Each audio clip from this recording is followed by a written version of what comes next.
కలలే ఇలా నిజాలుగా నిలుస్తూ ఉంటే, నా కథలనే కవితలే పిలుస్తూ ఉంటే, ఈ వరాలుగా ఉల్లాసమే కురుస్తూ ఉంటే, పెదవికి చంప తగిలిన చోట పరవశమేదో తోడవుతుంటే, పగలే అయినా గగనంలోన తారలు చేరెనుగా.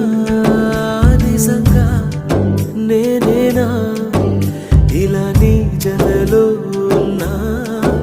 ఇదంతా ప్రేమేనా? ఎన్నో